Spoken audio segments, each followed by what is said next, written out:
Patron-suggested the party.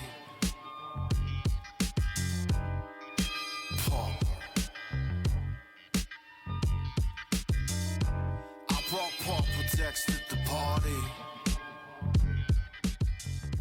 Hello, everyone, and welcome to episode 26 of the PDH Pod, the one and only Magic the Gathering podcast dedicated to the total exploration of the Pauper Commander format. I am your host, Brad Drac V.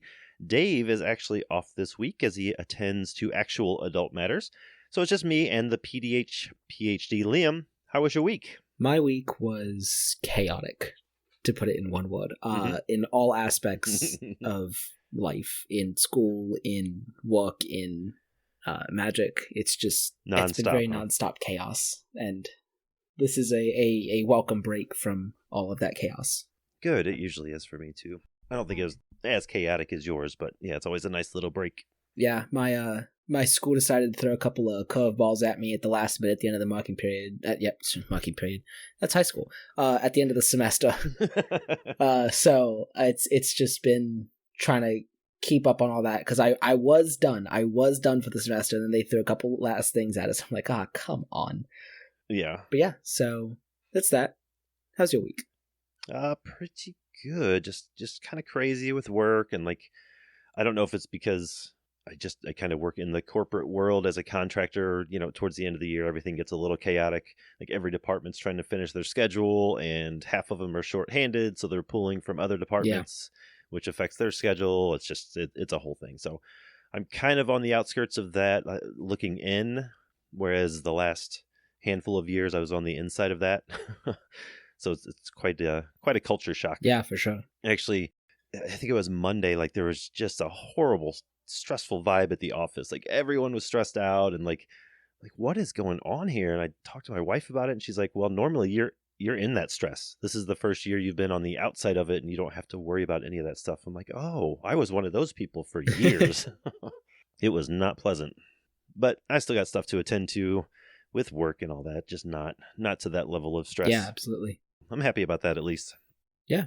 All right. Well, I think before we move into the main topic, we got to do a little bit of housekeeping, talk about the Patreon, and do a shout out. We got a brand new patron this week. Did you know that, Liam? I did, because I accidentally got them to sign up. But you know what?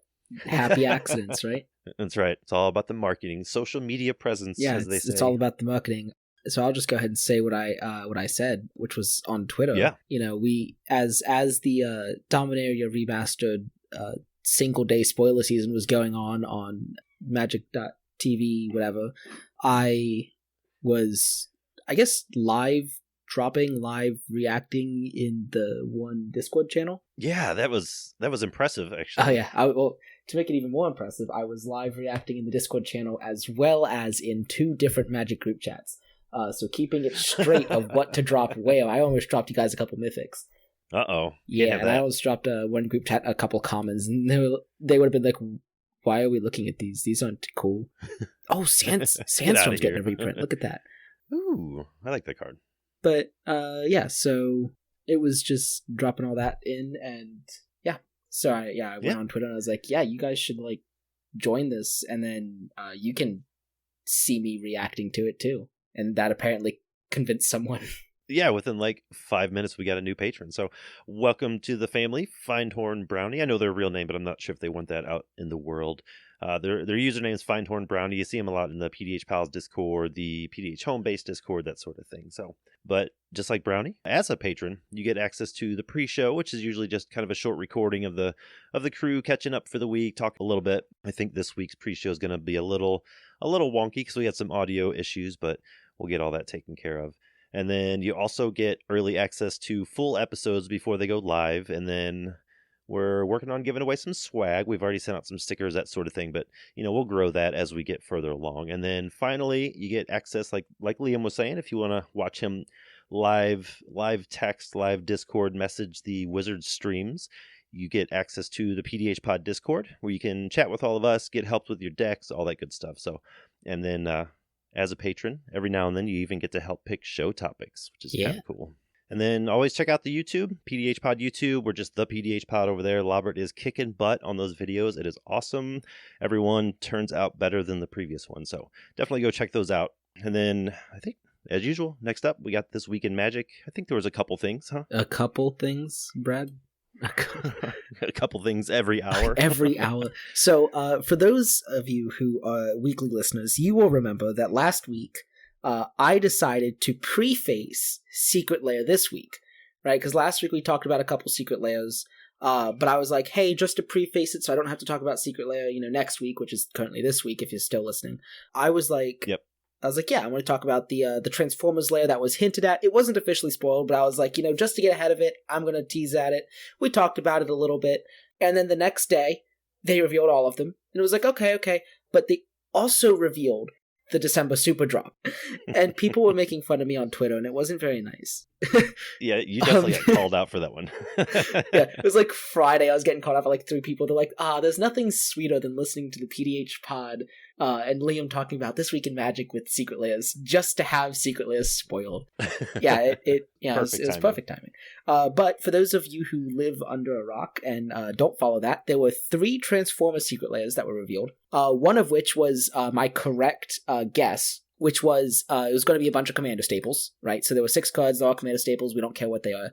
Then my other guess was if the layer was not Commander staples, they would do something with the Allspark and probably Optimus Prime and Megatron, but because they just gave them legendary creatures, whatever cards they were using to show Optimus and Megatron, they wouldn't make them legendary.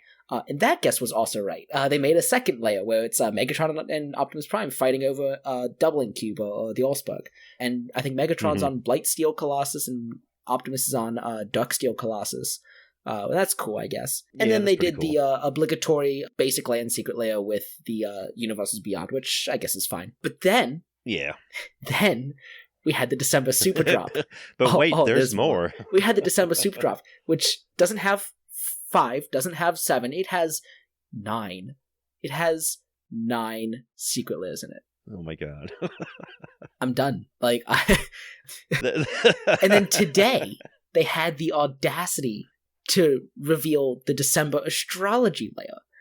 And I was just like, ugh. So that brings us to, I was trying to preface the 1 or 2 layers that were going to be the Transformers. No, they decided to, Wizards decided to look at me and listen to that podcast, like, nah, fam, we're going to reveal 14. So there were we got 14 secret layers announced this week.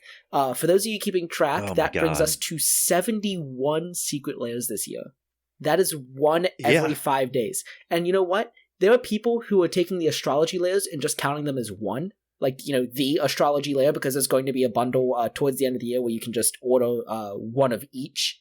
So there's going to be a bundle. So if you count the astrology layers as just 1, that's still 60. That's still more than 1 a week. That's like 1 every 6 days. So here's my question. Yeah. We have the December Super Drop. Are we going to have a Secret Versary drop as well? Because they were big on that the last 2 years. That was a big thing. They were big on it. That was a very I am very big shocked thing. that we have a December Super Drop, and we still have 3 weeks left in the year. I'm like, please, for the love of God, don't give us a Secret Versary drop, please. Yeah. You broke it down to 1 release every 5 days, so there's still 25 days left in the year. Oh, they could knock that down to like 1 every 3, no problem. But exactly. Hey, Brad, there's a Llanowar Elves, so good luck collecting that. I saw that. I don't know. I guess I was working. I don't really pay attention to most of the drops. I get that news from you every week, but I saw that in the show notes and I immediately looked it up. It looks really awesome. The whole set does. Yeah. It's Kozendan? Kozendan, yeah. It's a pseudonym of a husband and wife that live out in California. They do art together. Yep. I see that now. Yeah, they're fantastic. Yeah, they look great, but I just I'm not getting them. I can't. Yeah, the Llanowar Elves is the only one in that drop that I would care about. But yeah, so that's just Secret Layer. Good God. Yeah, that's just the It doesn't layer. stop there. Within the last week, Jumpstart 2022, or Jumpstart 2, officially released. Released on Friday, right? People doing pre-releases. I haven't even touched the set yet. I'm probably not even going to touch this. I'm going to just order the cards I want, which is 3 of them. Yeah. And then I'm going to move on. Wizards decided to fiddle around with the preview schedule, I guess, to make the Dominaria Remastered previews shorter. That way we want, theoretically in perpetual preview season, which I can appreciate, but like, come on. The solution to revealing a 450 card set was, rather than spoiling it over 4 days, we're going to spoil it in 24 hours. Here you go. Everything on a Tuesday. Let's go. And I was like, what? Like, okay, you do that. It comes out in 5 weeks. We're going to release it all in 1 day. Comes out January 13th. I know this is a little behind the scenes, but I'm just talking about it real quick. The three of us have talked about the rapid release of sets and like how impractical it would be to just constantly be doing like a set review every month, especially for a podcast like us, and like where we're talking about I don't want to say a fringe format because it's, you know, it's a little fringe, but it's fun. Yeah. But where we're not talking about like Commander or Standard or Modern, right? And so I think we all kind of agreed that like we need to look at the sets and see if they actually have impact. Like Double Masters 2022 had impact, but we had to wait for Jumpstart to be fully revealed before we decided, because when we looked back at Jumpstart 1, there were 10 cards that were new to the format, and 5 of them were the Thriving Lands. Yeah. So we got to the end, and there's a little bit more than 10 cards. I want to say it's about 30, 40. I think the consensus is we're going to talk about it next week on the live episode to start it off, and then we're going to take, you know, questions just about whatever, right? I think that's kind of the general idea that we came to. Yeah, pretty much. I think that works for everybody. When it comes to Dominaria Remastered, even though the whole set's going to be spoiled, I don't think we're talking about that till January, even if we do. Like we decided, we agreed and decided kind of together. I don't know if Dave's gotten his input on this yet, but I imagine he'll agree that even if other podcasts are going to be covering it soon, we're just going to let it simmer for a bit. Yeah. I don't think there's any reason for us to jump on it. And I mean, it's like I said in the Discord, the super secret Patreon Discord, like we can literally and figuratively afford to not touch on it this week. Exactly. So you will probably see something from us about Dominaria Remastered, but don't expect it soon. Yeah, and probably don't expect it this year. Yeah, don't expect it like literally this calendar year. Yeah, because the set comes out on January 13th, and that's at least 2 recording sessions before it comes out in the new year. So we'll take our time with it. We'll take our time. Yeah, exactly. All right. Well, that was a pretty good recap of this week. That was a week. That was definitely a week. This week in Magic, huh? Well, I think we can move on to the main topic. And did you know that one of the perks of being a patron of the show is that you get to boss us around? Did you know that? I did not know that. Does that mean if I join the Patreon, I can be my own boss? Is that how that works? That's extremely meta, but I think it works that way. Yes, I think it does. But that is exactly what happened this week. You and I and a little bit of Dave, we jumped into Discord and we asked for ideas for the episode for this week, because this episode was going to be next week and today was going to be the live episode, but then Dave's stuff came up and we decided to flip-flop the episode. So we got in the Discord and sort of asked around what the patrons, try to get some topic ideas from the patrons themselves, and that's where this episode came from. So what we're going to do this week is one of the more popular questions that got asked is how to build a Pauper Commander battle box. What do you think of that topic, Liam?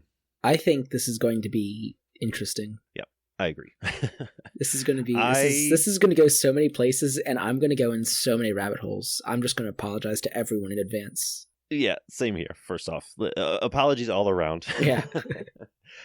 But yeah, I think it's a very fascinating topic. I've only ever built a 60-card Pauper battle box, so that's kind of where my experience lies. And even then, it wasn't like super fine-tuned or anything, but I think we can get into it.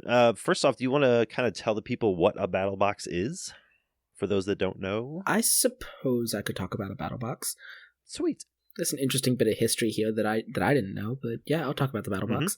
So the definition of a battle box is going to be a number of decks that is designed to be balanced against each other or effectively create their own meta, right? So this could look like, the Cycle of Legends from the Dominaria 2018 set, or this could look like, the top 6 Simic legends or top 6 Simic commanders of all time, and you just put them all in a battle box. I don't know why you would do 6 Simic decks, but you know what? Battle boxes, we're going to touch on this a little bit later, but battle boxes are as much of a self-expression as cubes are. They're just a little bit different. Ideally you can maybe get an event rolling, maybe, on larger battle boxes, you could probably host a whole tournament out of it. I know for sure you can do that with my Pauper Battle Box. Yeah, absolutely. But the idea here is you're just creating kind of a self-contained, your own personal meta in a format of your choice. In this, we're doing a PDH Battle Box. And that's kind of what it is. Some people might refer to this as like a gauntlet of decks. You've probably heard that term as like, 3 or 4 decks someone put together that are balanced against each other they use to teach people the game. That's kind of what this is, but Battle Box is a little more... a little further away from beginner level. At least that's that's personally how I've heard it used. Is gauntlets are used to introduce people to the game or to the format, and battle boxes are a personal self-expression of the format. Yeah. Do you want to add anything to that? I kind of looking into researching a little bit the topic of the show. I've been following Brian DeMars on Twitter for a long time. He's a really good follow. He has been into Magic the Gathering since its inception, basically. He's one of the old school players. He's very innovative. He's very creative. He plays a bunch of different formats. He was big in a Pauper, 60-card Pauper for a while. He's a really good follow. He's not super active on Twitter, but he's a really good follow. A lot of good insight. He writes articles for Channel Fireball, that sort of thing. So basically, he created a format in the early 2000s that Ben Stark called the Battle Box, and it just stuck. So that's where that term came from. But basically what BDM's was, his was almost like a cube, where it was 350 singleton cards, non-land cards specifically, 350 singleton non-land cards. And the whole pile of cards was on the table, and each player drew a card at a time. And sort of like in the exile zone, if you will, were the stack of lands to choose from. And you could draw a land, you could draw off the deck, whatever you needed. So you were never mana screwed, you were never mana flooded. Your deck always functioned, but it was sort of like a cube where it was completely randomized. You never knew what you were going to get, and you just battled against each other, basically. There's a whole set of rules that goes into it. Maybe I'll throw the link to his article that he wrote about it into the show notes, but it's really cool. You can build it based off any format. His obviously is Legacy, a Legacy Battle Box, or he calls his the Danger Room. So he's got all sweet like alpha, beta, cards in there and stuff. It's really awesome to look at. And I think of the people that have built similar battle boxes, the most popular format is probably Legacy, but his format could be a whole show in of itself, and I'm sure it is somewhere. So that's not what we're really here to talk about. Just know that it exists, and I know I have talked to people that have built Pauper battle boxes based off BDMs, and apparently they're really fun. I've never played one, but it seems like it would be something that would be pretty cool to like sit around at the LGS or kitchen table and have some people drawing from a big old stack of cards and fighting each other with them. So, but that's basically what a battle box is. But I think the community as a whole has adopted that term to mean, here is my box of decks, and they are designed to battle each other. Basically, that's what I call my box of Pauper decks a battle box. So you're not doing anything wrong by calling it that. Just know that there is actually something called battle box. It's just a little bit different than what we think of today. Yeah, no, I agree. But yeah, typically most of what I'm gonna refer to, like I said earlier, is my 60-card battle box and what I'm familiar with building there. And like you said, it's its own meta. You can kind of build whatever you want it to be. The biggest difference in like what I own, what's upstairs in my closet, my 60-card Pauper decks, and say a PDH battle box, the biggest difference is going to be the sideboards. Like I can tune the sideboards within that battle box to fight all the other decks. I don't have to tune them to fight decks that aren't there because they're just not in the battle box. Whereas in PDH, my thoughts on it are anyway, if you wanted to build a PDH battle box, you have room within the decks to quote unquote hate on the other decks if you want. Yep. Or you don't need to at all. You could just have a collection of decks because there's not really like an established, sideboard or meta or that sort of thing. Yeah, like if you have one deck that is very heavily artifact focused, you could make it a point to include more artifact removal in other decks than you might otherwise. it can get a little Yeah, sketchy exactly. because, rather than a sideboard that exists with a 60 card deck, you have to main deck all this stuff, and it can make the decks a little wonky. Yep. In terms of the battle box, isn't really a problem. But if you want to play those decks outside the battle box, it becomes a little weird, to with lack of better terms. Which is why, like, all my PDH battle box ideas and theories that I've ever had usually boil down to picking 4 commanders that work well against each other / in tandem, that allows me to build them more traditionally while also taking into account the needs of the battle box. And this often means that you kind of have to color balance. You can't have red in all 4 commanders. I mean you can. Right. you can, but sure, you can. It's going to be a very fast battle box, right? But if you want it to be more balanced and the 4 decks kind of have a tug and a pull, you need to color balance, which means you tend to end up with 2 2-color commanders and 2 3-color commanders. Mm-hmm. And when certain 3-color combinations are a little lacking, that can bring down the overall power level of the battle box. If you end up needing a Teemo commander and you got Bear's Companion, I got some bad news for you. I got some bad news for you. This. We should rename this from the PDH Pod to just shitting on Bear's Companion. Shitting on Teamer. Oh, God, I love Teemo, but dang, we need more options. We do. We need more clans. So you have to go into it knowing what you want out of it, and in an ideal world that looks like a set of 4 decks that work well against each other. I can see arguments for more than 4, but they tend to be very limited. Like, if you want to do 5 or 10, the argument there is, well, all 10 come out of the same set. Like, I'm doing the 10 Kaldheim Legends. I'm going to make a battle box with the 10 Kaldheim. Like, okay, sure, they come out of the same set. Now, there are certainly ones that are more busted than others. Like, Zvela and Vega are going to be way more busted than the blue-black ice zombie dude, because clearly I remember their names, which means they're impactful in regular PDH. The ice zombie dude. But, like, that's my point, right? Like, they're more powerful, they're not more powerful because I know them, they're just, the more powerful because they exist in the regular PDH meta. And they, I know they exist in the regular PDH meta because I can tell you their names. Yeah, and then, compared to the cycle from which they came, they are very powerful. Exactly. And so I think there's some bias there when you have a large cycle like that versus a smaller cycle like the 5 that come out of Strixhaven. Dina is busted. Quintorius is busted, right? But you get to some of the others, like Zimone is pretty good. She's a little watered down Tatiova. Mm-hmm. I sometimes literally swap out Tatiova for Zimone when I'm playing the deck because I want to play the deck again, but that swap just knocks it down. And don't get me wrong, Zimone's second ability comes online pretty consistently. It's just, it takes a little more work. Right. So who am I missing? There's Zimone, Quintorius, Dina, Killian. Killian's busted. Killian's very good, yes. Who else am I missing? I'm missing I'm missing Arutha. Ah. You're gonna hear from the pals. I'm so sorry, pals. So I mean, Ruth is pretty good. I will admit that. Yeah. I looked at Eric's three lists. And they're all bonkers in their own right. And so I have bat around making a Strixhaven battle box because I just love the Strixhaven set so much.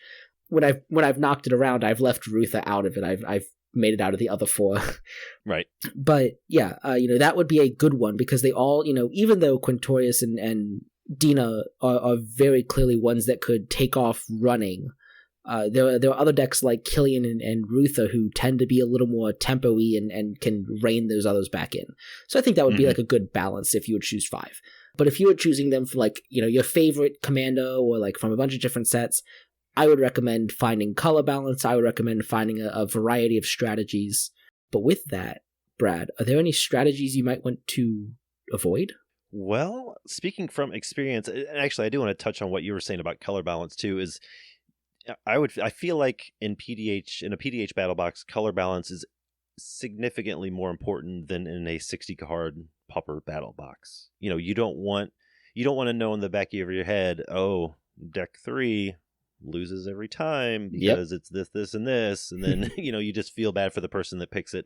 So I think on that respect, it takes a lot more work to balance it out. Whereas in a 60 card deck battle box, you can just, it's up to you. What I did is I basically took the entire Pauper meta at the time and built all the decks and threw them in there. Like they're still all together, and it's like a snapshot of late 2019 to late 2020. Sure, that's all the decks right there. So sure, it probably has more red than anything. But that's just how the format works out, Hey, but there's no initiative. Exactly. Yeah, I don't think you want that sort of balance in a PDH box because that would create no fun. I don't know. I mean, I don't want to say that because fun is different for everyone. Someone may find fun in having 4 mono red decks just duke it out in a pod, right? And by all means, if you can find 3 other insane psychos, go for it. Yeah, absolutely. More power to you. Start a YouTube channel. Yeah, absolutely. I would watch that exactly once. So you've already got my watch. You've already got my view. That's right. But yeah, so I definitely don't want to say something along those lines, but it's definitely for the greater experience of all and for an ease of convincing. Color balancing is key. Yes, absolutely. Now, back to your question about things to avoid, was it? Yep. I know that in the battle boxes that I've talked to people about and the one I built myself, if at all possible, unless it's just your jam, unless you're a crazy man like the mono red guy that we just talked about, I try to avoid combo decks as much as possible. You try to avoid combo decks? Yes. I have one in my box just because it is part of the meta, but I literally have one. But Brad, we talked about combo decks last week. You should be a master at this. No, I am not. I am not putting Composite Golem in my battle box. Oh gosh, battle box. Yeah, I don't blame you. So no, I think on that, I think deciding your size is very important. But I think for PDH, I think for the most part we landed on 4 decks is probably the sweet spot, unless you just had this flavor win in mind and you wanted to do 8 from a set or a full cycle of 10 from a different set, that sort of thing. But I think 4 is a pretty good sweet spot. Yeah. Especially if you're just going to use it to introduce people at the LGS to the format. You don't want to bring a dozen decks and have a dozen people playing, and then you're trying to manage all of them and somebody gets left out and they have a bad taste in their mouth, that sort of thing. So I think 4 is a good spot to start. Outside of that, I think your next step is you want to pick your archetypes. Like I already said, I'm going to do all I can to leave combo out of it. For one, it can get out of hand really quick and tend to warp the entire meta, quote unquote, your meta that you've built. It can also be difficult for new players to figure out. That was number 2. That's exactly right. And then you have to explain it to them as you're trying to deal with the decks and the other players and play games and that sort of thing. Yeah, especially because think about it, combo decks also tend to run tutors. Mm-hmm. And tutors can be hard. They can. They really can. They seem really straightforward, but then you kind of get into the zone with them or, into the game with them and you're like, I don't know if I should do this now. I don't know what I'm looking for. Yeah. What do I need? I put tutors in my own decks and then I promptly take them out. It's like, this is a good card, but I have no idea what I'm doing with it. Yeah. Mm-hmm. I've said that on stream. I'm like, I'm going to, transmute this for something. I don't know what. I'll just look until I find something interesting that fits the requirement. I love reading primos and they're like, oh, this card transmutes for this, and this. I'm like, yeah, but what about these other 20 things? And like, if you're transmuting for those, just don't. And I'm like, so I'm putting this one card in to transmute for these 2 things? And like, yeah, basically. And I'm like, that's not fun. Basically, yeah. Half the time when I transmute, the thing I transmute into is the first thing that meets the requirements. Yeah, like, oh, that has the right mana. Let's go with that. Let's go with that. That looks good. Because it's just, otherwise I'm going to sit there for 20 minutes staring at the deck. Yeah, exactly.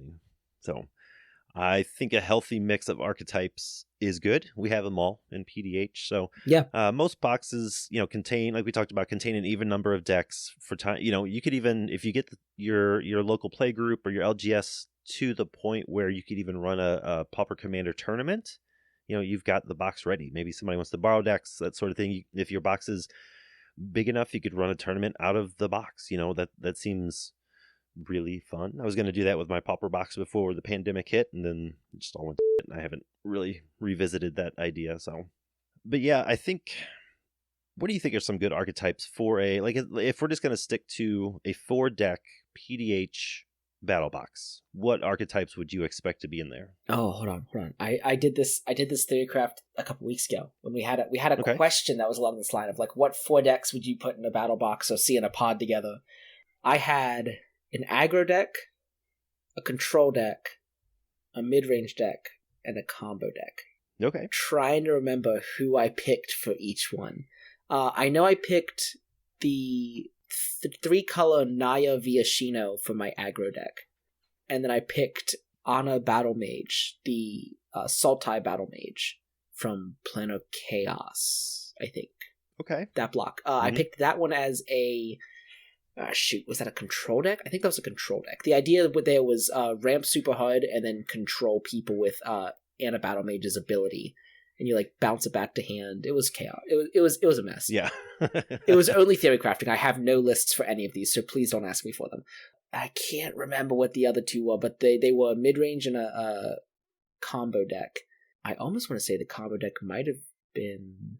No, it couldn't have been green, because green's in both Ana and Viashino. Red, white, blue, black. I think the combo deck might have been Carter. Okay, sure. Then blue, white. What would be Carter? What do I have left? I did control. I did combo.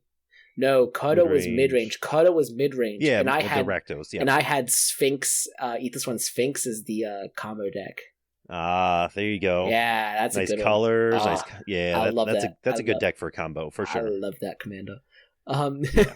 What's not? That's a good choice too. I think if you're gonna put a combo deck in your battle box, I think Aethersworn Sphinx is an excellent choice. Oh yeah, you're just gonna have people read it, be like, what does this do? It's like what it says. What do you mean? What does it say? Yep. It's like it says a bunch of stuff, and it does it all. It does all of it. Just play it, swing with it, bounce it to hand, rinse, repeat. That's all you got to do. Yeah, so it's. I think that was like my ideal battle box that I would like to see. Just theory crafting for like maybe 20 minutes of ideas, because it's got nice color balance and it's got the four big archetypes. You know, we do the 3x3s a lot and we talk about archetypes, but I think like the 4 big ones, you know, aggro, mid-range, control, combo, they kind of, you know, you have a bunch of other archetypes. Like, you know, you get down to the nitty gritty of like, oh well, in 60 card Pauper we have this red black Mugworts. It's like, well, what is that? Is that combo? Is that aggro? Like, it's a little bit of both, right? So that one, I don't, you know, that sure, that's an archetype, but I like the big overarching ones, because when I say this is Naya aggro, I can just put large bodies like Colossal Dreadmaw in the deck just because it falls in Naya identity and it's aggro and it's simple to understand. I don't have to, and like you said, you're not getting as specific as, oh, this is Boros Bully Monarch tokens. Yeah, I don't have to get specific with like any tribal stuff. I don't have to get specific with any, you know, combo, any specific combo. You know, the combo deck can just be a handful of combos, or honestly, it can just be things that just get out of hand, like Peregrine Drake. Just putting that in a deck, it can get out of hand, right? It, you know, in PDH, it combos with, you know, a light breeze and a tissue. So, you know, figure it out.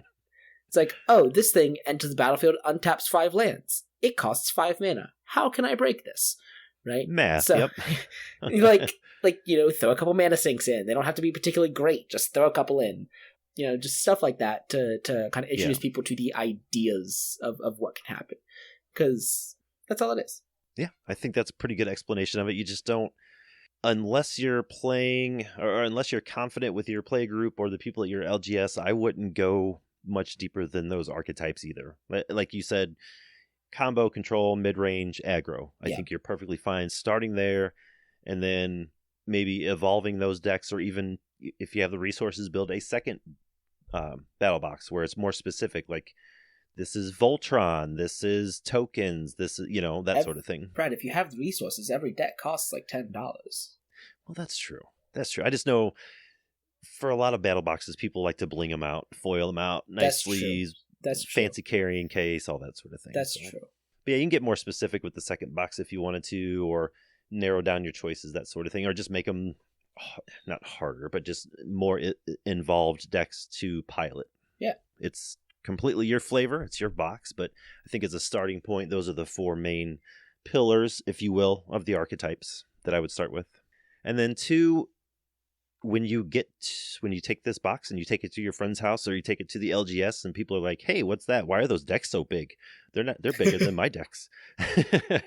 You got to kind of explain things to them. So even if people at your shop or your friend group are familiar with Magic, maybe they even currently play Magic. They've probably, at this point they would have had to have heard of Commander, but maybe they've never played Commander. An aggro PDH deck is not going to play the same as an aggro 60 card deck. So at some point you're going to have to explain these decks either to a current Magic player new to the format or a completely new Magic player. And the best way I have seen to do that is usually someone will have a description printed out and they'll put it in the deck box with the deck itself. It's printed out on something like the size of a card.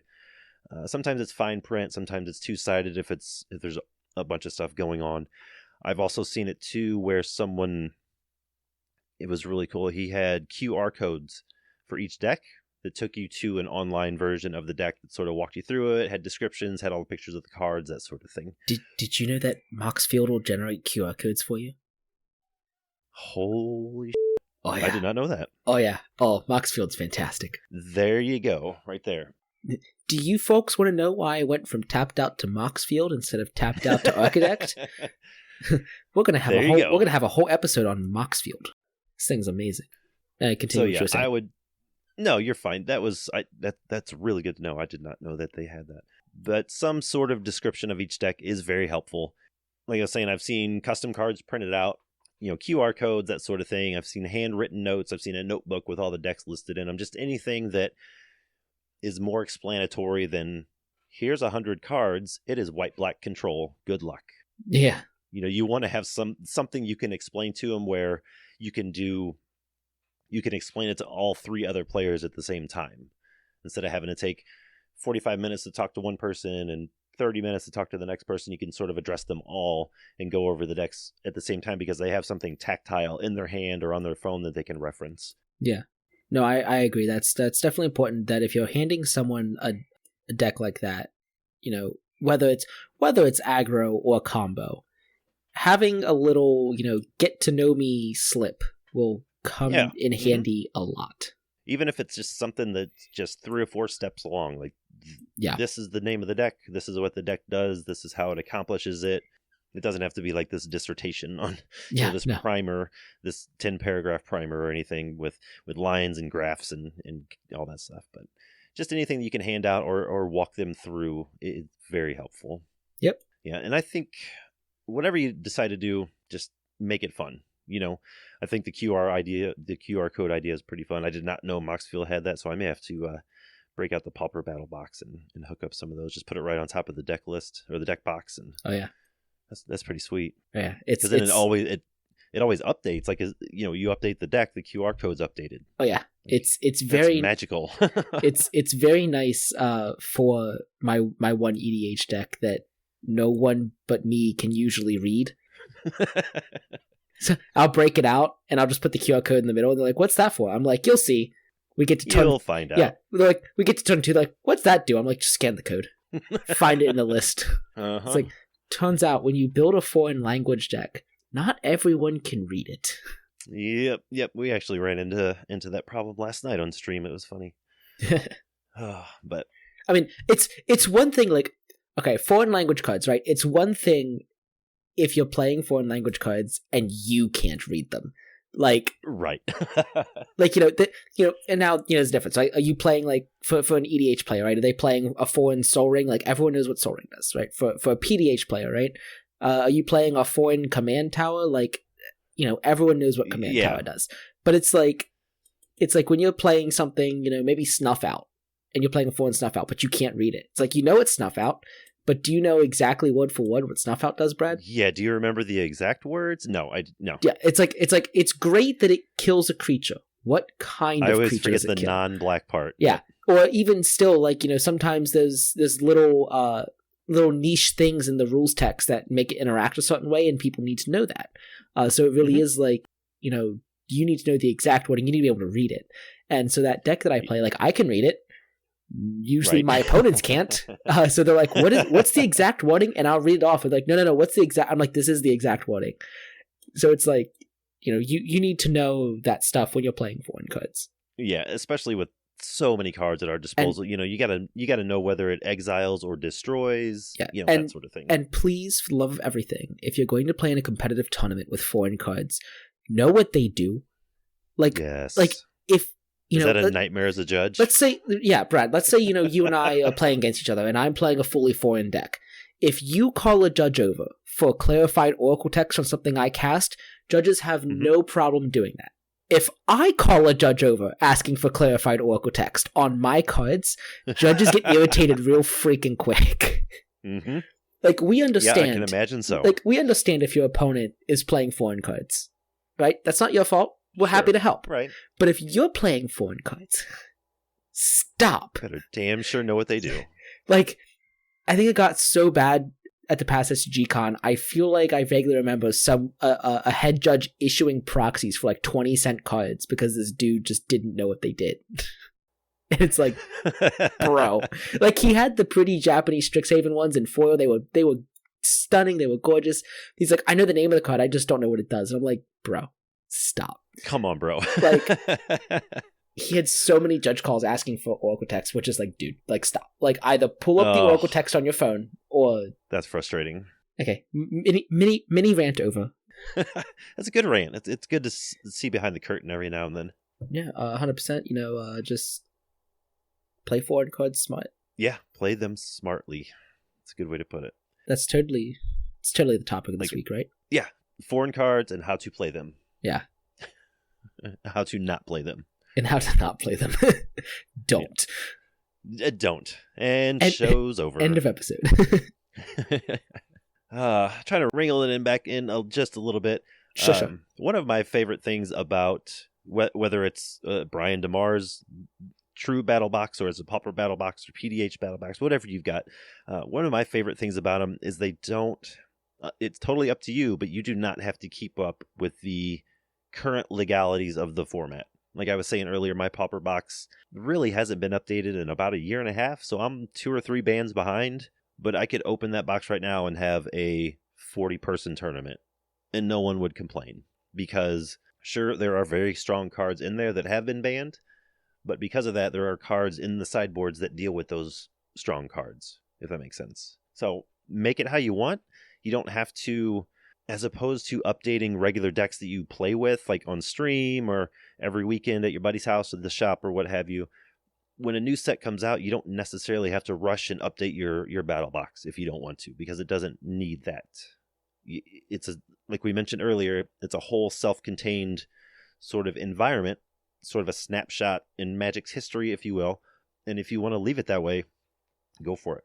Yeah, absolutely. Or if you want to have your own ban list. Some people want to test out different decks where this card's banned or this card's banned. I saw someone on Reddit one time had a no ban list Pauper Battle Box. Like, I can't imagine. That would be wild. That sounds awful. Yeah. I'm not going to lie. I'm sorry, random person. That sounds awful. There are just certain I don't know if things... I would enjoy playing it, but just the idea of it was like, oh, yeah, I guess you could do that. Personally, if I was going to... Because my current Pauper Battle Box is decks that see play in the meta, and it gets updated either every 6 months in January or July, or when one of the decks is impacted by a banning, I update specifically that deck. And I usually just go to MTG Goldfish and copy whatever the highest performing deck of that variant was and just play it that way. Yep. Makes it very low effort, but it keeps a box, consistently updated and together. If I was to do it all over again, I would absolutely create my own ban list. Certain things on the ban list, on the pop-up ban list, would probably come off because I would ban other things. Like, all fast mana would just instantly be banned. I personally would just ban every ritual and piece of fast mana, like a Lotus Petals, like, Dark Rituals, just... Even mana guys are, even mana guys who doesn't see play, but I'm just yeet them out of the... I always forget that was pretty common. Oh yeah, it's just wild. Just yeet them out of the format and bring back some of the other stuff that like I swear, whenever they do end up banning Dark Ritual in like 2 or 3 years, they better unban the stuff that got banned because of it. It's like, and, yeah, we have a lot of those. I know they won't, because they're gonna be like, oh, we banned Dark Ritual. We want to see how the format shakes up, and then we'll decide if we want to add stuff back. Because to ban a card, it has to be detrimental to the format. But to unban a card, it has to add to the format. And I'm just like, that doesn't seem fair if it died because of someone else's sins. Yep. Like, if you get rid of the something else, you should bring it back. And then, you know what? If it messes up again, if it betrays our trust and breaks our hearts again, ban it again. Like, yeah, ban it again. What's the problem? Yeah, like, you already, let us have to suffer with it for 6 months before. What's another 6 months? Like, we saw that recently with Expedition Map. Oh, it makes Tron too powerful, so they banned a bunch of stuff, and they're like, where is Tron? Let's bring Expedition Map back. Yeah. It can be done. But the point is, you have that control over your battle box. You absolutely do, and it's fantastic. It is really fantastic. It's nice to have your own little environment of decks, your own little format, if you will. And I say your own little format, my 60-card Pauper battle box isn't updated, but it abides by a ban list that existed at one point. That's not so much an issue in PDH because there's a couple cards that are banned on there. So it's not like you're going to have to constantly worry about that. But if you wanted your battle box to have those cards, that's up to you. Go for it. Just make sure that everyone knows, so.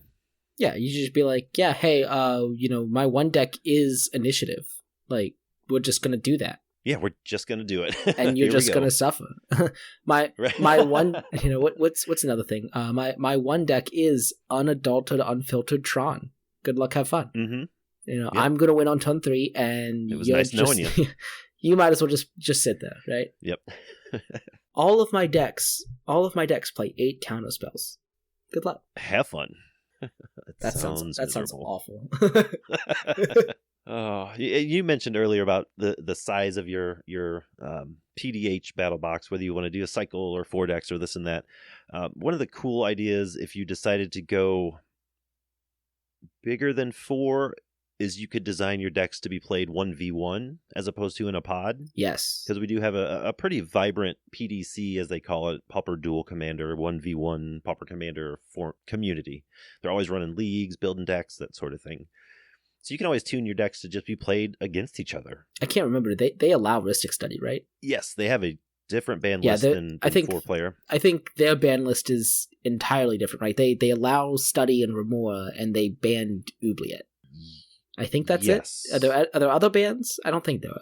I would have to look it up, but I know it is like vastly different than ours. I think there's a random commander ban, but don't quote me on that. I'm not sure. It is a very interesting format. Like, I recommend to the listeners, if you can get in a league, I would try to. They last, I don't know, 6 weeks or so, I believe, 6 to 8 weeks. Yeah. So, yeah, they're pretty fun. So yeah, you could totally do that with your battle box. You could even. There was a buddy of mine that was trying to make a EDH battle box, but have it be, I think he was going to call it modular or modal or something, where for each deck he had almost a sideboard of, like, I want to say 20 to 25 cards per deck that, depending on what style everyone wanted to play, he could just swap those cards in and out. I guess kind of like a sideboard, but I guess it ended up being like 100 extra cards for a 4-deck box. Those 100 cards like completely changed the format of that box. It was really cool. Went from casual to competitive. Yeah, exactly. I think it changed one deck completely into a combo deck as opposed to like a tempo or whatever it was. I'm not super familiar with EDH. And I don't know if that can only be done in EDH because every single card is available. But I always thought that'd be neat to do in a Pauper or PDH environment. So that's worth a shot too. Last checked, I have about 20 paper decks, PDH paper decks. I could throw them all in a box and be like, this is my battle box. But they're all sort of like disjointed from one another. There's no real like cohesion. And I know that's sort of how streams are with PDH. Like, you never know what you're going to go up against. You don't have a sideboard, this sort of thing. But I feel like if I were to personally build a PDH battle box, I would have a little more flavor, a little more continuity between the decks, if you will. But put a tiny bit more effort into it, right? Yeah, I think each deck just needs a little bit of tweaking, and then they'd probably all fit, synergize well in the same box. Yeah, for sure. But yeah, I don't know if there's a whole lot more to talk about that on. Just decide on some good decks. They don't have to be tier decks, but if you're gonna make if you're gonna put Tatiova in there and you're gonna put, I don't know, Night Veil Predator or Sailor's Bane in there, the other two decks should probably be able to compete. Like I would not mess around with the power level. I would keep them all kind of the same. Yeah, we're gonna run Tatiova and Ilsan's Shade in the same battle box, right? They're both legends. It's fair. Yeah, it's fine. Yeah, it's fair. Yeah, no problem. Yeah, completely fair. And then the third one is gonna be the blue-black Snow Zombie King from Kaldheim. Yeah, the Snow Zombie guy. It'll be fine. He'll be okay. It's blue-black. Yeah, it'll be okay. And the fourth one can just be whatever the first uncommon creature I pull out of the boxes. Yep, that sounds good. Perfection. You should build my battle box, listener. Tell me how it plays. Yep. Tell me how it goes. I'll tell you what to change. Yeah. So just be mindful of the power level. It's easy to get carried away with some of these decks. Some of the commanders sort of build themselves. So if you let that happen, and all of a sudden you realize that deck 1 is way stronger than deck 2, 3, and 4, you may want to change something. Yeah. But I think that may be all I have to contribute. What else you got on the PDH battle box? What else do I have on the PDH situation? battle box? Yeah. Whew. That's a loaded question. For a while there, I was really gun-ho. I was building decks like left and right. None of them were particularly great because I was building them at such a frequency that they were just being built out of cards I owned. Mm-hmm. But I was on a mission to build every single uncommon legend. And then Wizards was like, hey, here's Baldur's Gate. Yeah, here you go. Actually, first 2022. First, they were like, "Here's Commander Legends," and I took it in stride, and everything with Partner, I kind of just put on a back burner, and then I did everything else, and then they just kept coming. Like Kaldheim had 10, and then Strixhaven had 5. And then D&D had 10, and I was like, "Oh my god!" So I was keeping up. I was, it was slow, but I was keeping up. And then we got, I was on top of it. And then we got to Baldur's Gate, and I hadn't even touched the partners yet. And they were like, "Right, here's backgrounds," and I was like, "For the love of everything, stop! Oh, just stop." So I ended up, dismantling a lot of those decks because I was just like, I'm very OCD and set on something, and if I, get interrupted, I tend to just stop. It's a very bad habit, but it's just something in my head. So I've kept a couple of my favorites of the legends around, but I've started branching out into non-legendaries more, with Aethersworn Sphinx. And my latest venture is madness. I am building an Ornithopter PDH deck. It's It was uncommon. It's a Voltron deck, believe it or not, because that's the only thing you can realistically do with that. The good news is just a bunch of equipment, and there you go. Yeah, the good news is the usual Voltron problem you have with PDH is how many flying equipment do I put in this deck in favor of other good equipment, and I don't have to do that because my commander has flying. So I'm able to just... Look at that, you just saved yourself 10 cards. I saved myself 20 cards. Oh my god, it was beautiful. I was able to do type equipment, rarity common, ID colorless, and then just minus Oracle flying. It was beautiful. Right. Yeah, so that's my latest venture, and it's a hot mess, but I'm enjoying it a lot more than trying to build every single legend.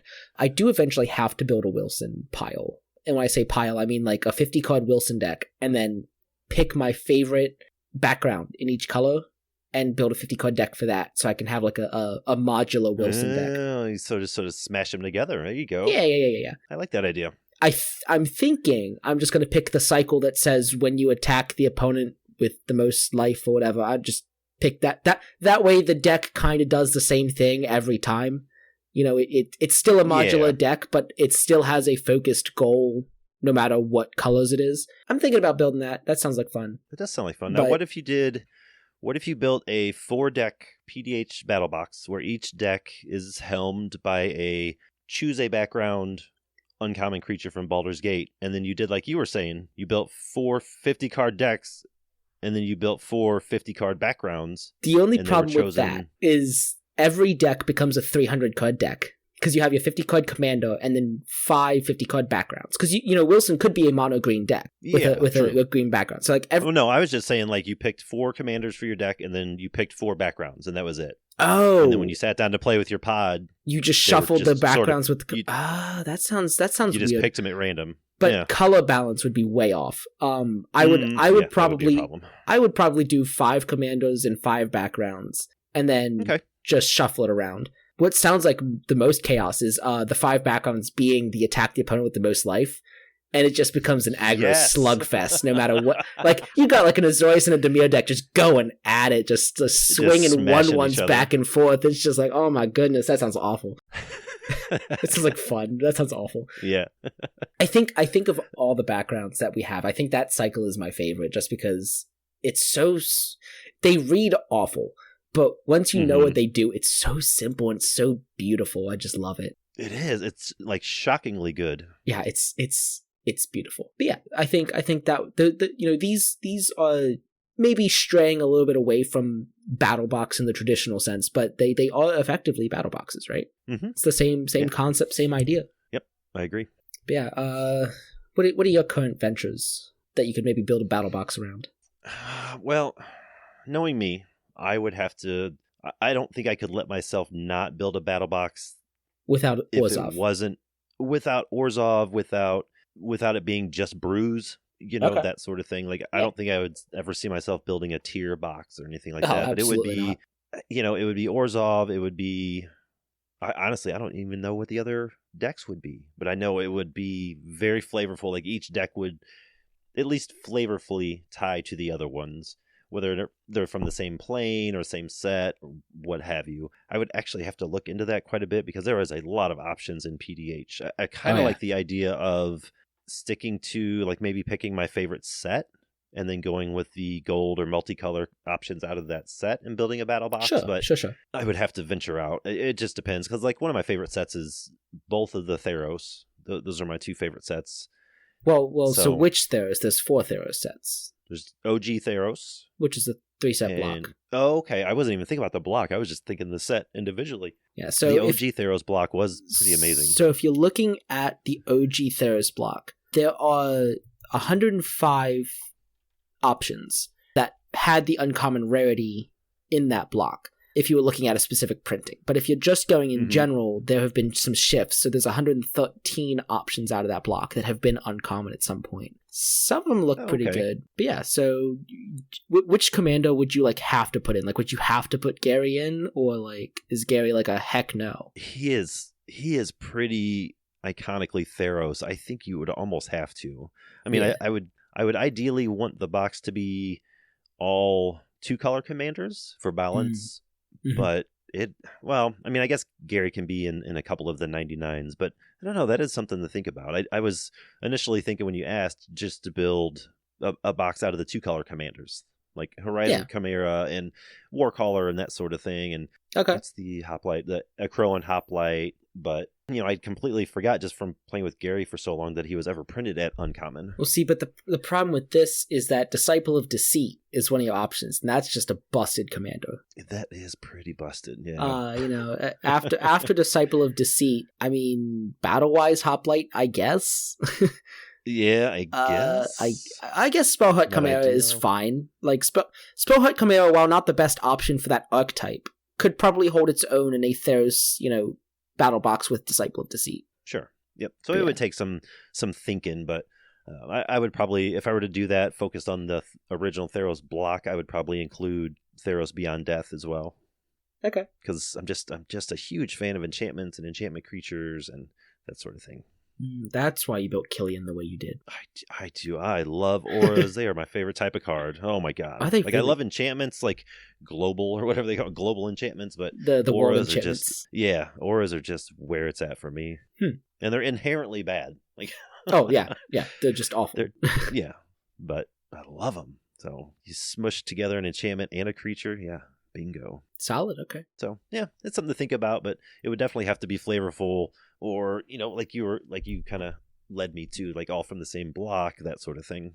Yeah. Or like a theme, maybe like they're all horror, it's all horror PDH battle box or something.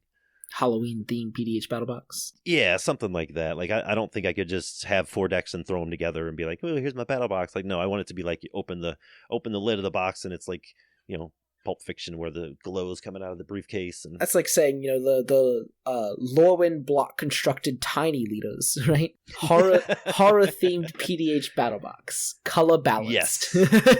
Color balanced horror, yeah. Oh gosh, that sounds awful. It does sound awful. I don't know that you could do that. I honestly don't know if you could do that. You know what? That's a challenge. If you can think of 4 commandos that do that, let us know.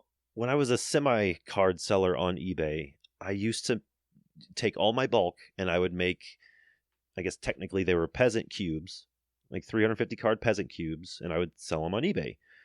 And I got to the point where I was doing like themed cubes, like zombies versus humans cube, and demons versus angels cube, and that kind of stuff. So I think you could do it in PDH, like some sort of theme, like good versus evil or whatever. It would be interesting to look into. Yeah, but I guess I wasn't up to anything at first, and now I'm up to a whole bunch of stuff. Thanks for asking. Yeah, you're very welcome. I've got all the ideas for you. Yeah, I know you are full of ideas. I'm full of ideas, but not full of cash. Yes. It's the sad the reality Magic Player's of life. eternal struggle. But WotC thinks we're just flush with it. Yeah. All right. I think that wraps up our main topic, right? I think so. We do. Looks like we do have one listener question this week. We do. All right. Coming all the way from Scooby Drew on Twitter, we've got, you've been tasked with contributing to the next Commando set. What is going in it?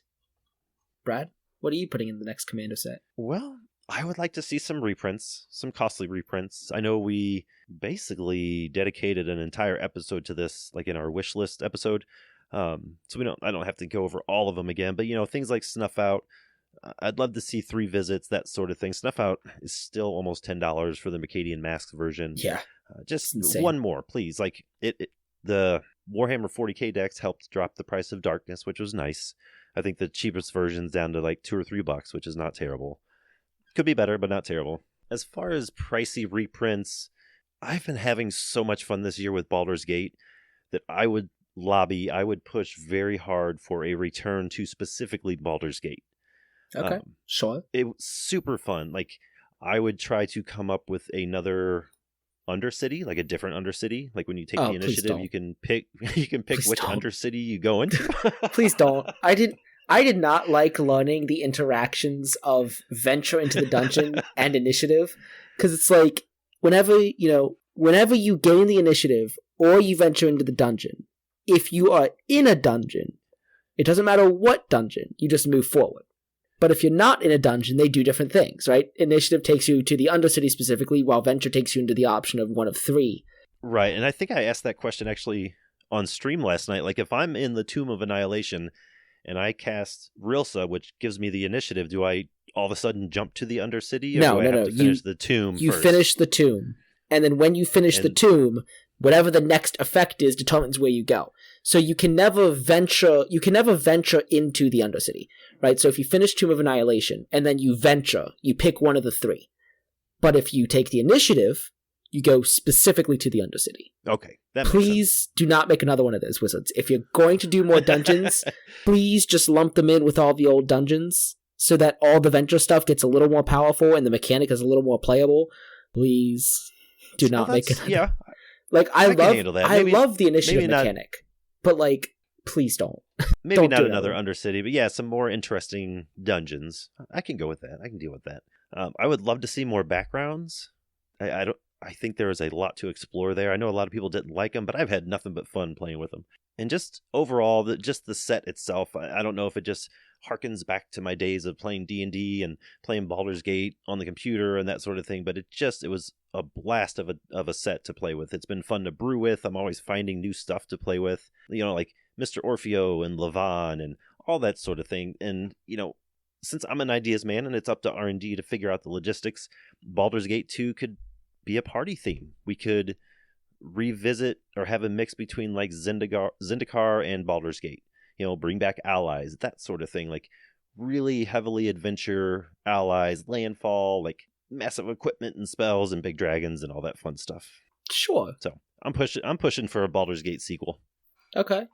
What about you? What's your commander set? All right. So I'm focusing like entirely on reprints. Okay. I think that we get too many new cards a year. my commander set that I'm is contributing completely to, fair. Yes.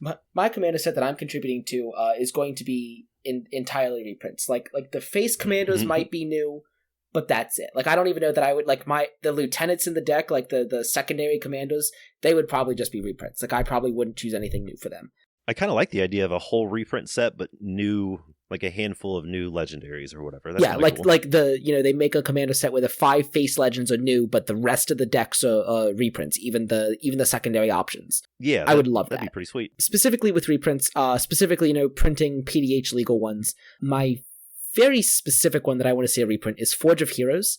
That card sees too little play to be $1, which I know sounds like whining, but it sees too little play to be $1.30, $1.40, like, but it also does not see enough play. And if it saw as much play as it should, in my personal opinion, it'd be more than $1. It'd be like a $3-4 pauper card, and it would be. I agree. Very easily require a reprint. It's been printed once. Yeah, it's been printed once. Now, granted, granted, it was a common, so it was in all the decks. But true. It's been printed once. So I would like to see that reprinted. There's also a couple of reprints, like 3 visits, that I wouldn't mind seeing reprints, just because they were reprinted a couple years ago. They've started to climb up again. But also the pauper aesthetic. I want an accessible black border common set symbol version. I have a list of cards. It's like 20 cards that I want versions of that for. 3 visits is on it. Chainer's Edict is on it. It has one common set symbol, and that's a $60 card. It's also a white border. Yeah. I'm not really picky about the language. I just want an accessible black border common set symbol version. That's all I'm asking for, Wizards. Sure. That's fair. Yeah. So, but yeah, I mean, even like Snuff Out is a good pick for reprints. Yeah, I would just do reprints. Specifically, those 3 cards you just mentioned, Forge of Heroes, we talked about Snuff Out, and 3 visits. Those are cards that will always see play forever. Yep. Like, it would be hard for Wizards to print a better version of those without them being completely busted or being rares. Yeah.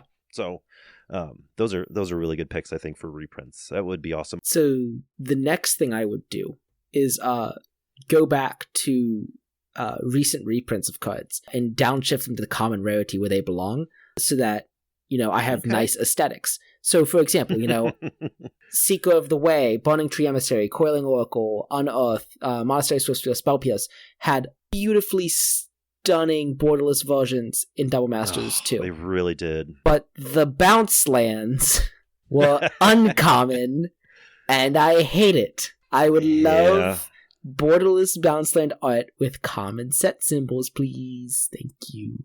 That applies to like the Muldrifter and the Lightning Bolt, and I think there was another one, but I can't remember. But I was very happy to see that the vast majority of them did have common set symbols. Yeah, and we don't get a lot of the powerful pauper legal cards in that fancy treatment. And all the other Magic players out there who just say, "Oh, who cares about a common reprint in fancy borders, fancy art?" We do. We care about it. We do. We would we would like as much love as you guys get. Please print this stuff at the common rarity so that we can have the pretty versions. Yeah. Because it's all about the aesthetic. I don't know if it's something I never thought of before, but until I found out, this is probably a year or two ago, or whatever it was, that you cared about the actual set symbol itself and the aesthetics of it. I never really thought about it before, but yeah, I can totally see how. Because sometimes I do look at that and I'm like, why isn't that black? Like, it would just be so much better. So I will convert crazy. you. Well, you got me into the format, so most of your job's already done. Yeah. But yeah, I think that'd be kind of fun. That's probably why they don't ask us to be involved in Commander sets. Yeah. No, I would yell at them too much. We'd make it too fun and too cheap. Yeah. We can't sell this. It's too fun. Yeah. What are we going to do? What do you mean it's too fun? We can't reprint this. We're going to put it in the next one. Put it in the next one, too. No one's going to care. Yeah. Put it this one and the next one. Yeah. No one's going to care. Actually, they'll be happy. For real. Yeah. Because it'll be readily available. Yep. Yeah, but that just 100%. makes sense. Yeah, that's fine. It's one of those logical things. So we don't need to talk about that. Yep. All right. Well, I think that just about wraps it up for this week. What do you think, Liam? I think that wraps it up. All right. Well, let's talk about a few more things before we get out of here for the week. So if you, as usual, if you need more Pauper Commander talk or have any questions about the format, you can always email the show at thepdhpod@gmail.com. You can head on over to PDH Homebase's website. That'll take you right to their Discord server. You can find Liam and I on Twitter at Pauper Command and Pauper_B respectively. And when Dave's out of his contractual obligations, you can find him just about anywhere PDH is being talked about as Dave the Alcadron. And then I'll put all the links down there in the show notes, show details, all that good stuff. And all right, well, as episode 26 of the PDH Pod comes to a close, we want to give a big thanks to MTG Brad for letting us use their original music for the show. And from everyone in here to everyone out there, build your own box, play some PDH, and we'll see you in a week. Peace. See ya. I brought Patron-suggested the party.